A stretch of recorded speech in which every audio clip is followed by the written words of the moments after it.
అందరికీ నమస్కారం. శ్రీమతే రామానుజాయ నమః. 21వ తారీఖు జూలై నుంచి 27వ తారీఖు జూలై వరకు మేషరాశి నుంచి మీనరాశి వరకు 12 రాశులకు వారఫలాలు ఎలా ఉందో తెలుసుకుందాం. ఈ వారఫలాలు ఆదివారం నుంచి శనివారం వరకు, అలాగే ఉత్తరాషాఢ నక్షత్రం నుంచి రేవతి నక్షత్రం వరకు, పూర్ణిమ తిథి నుంచి వచ్చేసి సప్తమి తిథి వరకు అండి. ఎందుకంటే ఇవన్నీ కూడా పెద్ద పెద్ద కార్యక్రమాలు ఉన్న వాళ్ళకి చాలా ఇంపార్టెంట్ కాబట్టి చెప్పడం జరిగింది. ముఖ్యంగా ఈ వారం గ్రహస్థితి కానీ చూసుకుంటే సూర్యుడి యొక్క మార్పు కర్కాటక రాశిలో జరుగుతూ ఉందన్నమాట. అలాగే కుజుడు గురువు వృషభ రాశిలో, సూర్యుడు శుక్రుడు కర్కాటక రాశిలో, బుధుడు సింహరాశిలో, కన్యా రాశిలో కేతు, అలాగే చంద్రుడు ధనుసు మకరం కుంభం మీనం వరకు ప్రయాణిస్తున్నాడు. శని కుంభరాశిలో, రాహు మీనరాశిలో సంచరిస్తున్నారు. దీన్ని బట్టి 12 రాశులకు ఎలా ఉందో తెలుసుకుందాం. మీరందరూ కూడా ఎంతో ప్రేమగా ఆదరిస్తూ నన్ను ఇంత హెల్ప్ చేస్తున్నారు.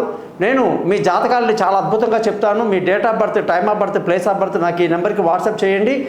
మీ జాతకాలు రెడీ అవుతాయి. మీతో ఫోన్లో మాట్లాడి పరిహారాలు చెప్పి జాతకం మొత్తం మీకు మెయిల్ చేయడం జరుగుతుంది. 50 పేజీలు. మీకు ఏ భాషలో కావాలంటే ఆ భాషలో పంపడము చెప్పడం కూడా జరుగుతుంది. 15-20 నిమిషాలు రికార్డు కూడా చేసుకోవచ్చు అన్నమాట. ఎటువంటి అభ్యంతరం లేదు మాకు.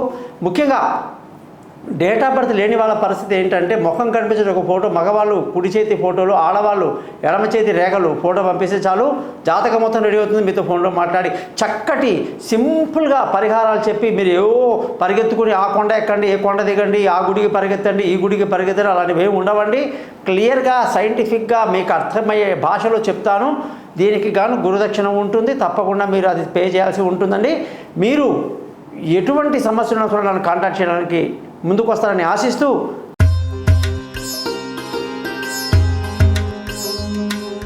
మీనరాశి వాళ్ళందరికీ 21వ తారీఖు జూలై నెల నుండి 27 జూలై వరకు గురు స్థితి వృషభ రాశి శత్రుక్షేత్రం 3వ స్థానంలో ఉండటం ఎందుకైనా మంచిది. సాహసాలు చేయకండి.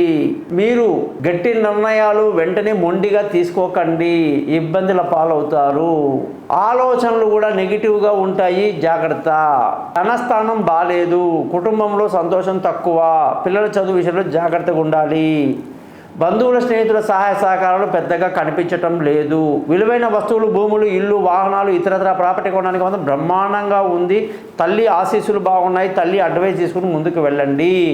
సంతానం యొక్క డెవలప్మెంట్, వాళ్ళ చదువులు, విదేశీయానాలు, పై చదువులు అన్నీ బ్రహ్మాండంగా ఉన్నాయి. తెలివైన నిర్ణయాలు తీసుకుంటారు. ఆరోగ్యపరమైన విషయంలో మాత్రం చాలా దెబ్బపడే అవకాశాలు ఉన్నాయి. ఎందుకంటే సూర్యుడి యొక్క మార్పు కర్కాటక రాశిలో రావడం వల్ల ఆరోగ్యం దెబ్బతింటుంది. ముఖ్యంగా శత్రువులు వాళ్ళ యొక్క పైచే ఎక్కువ ఉండడం కూడా కనిపిస్తూ ఉంది.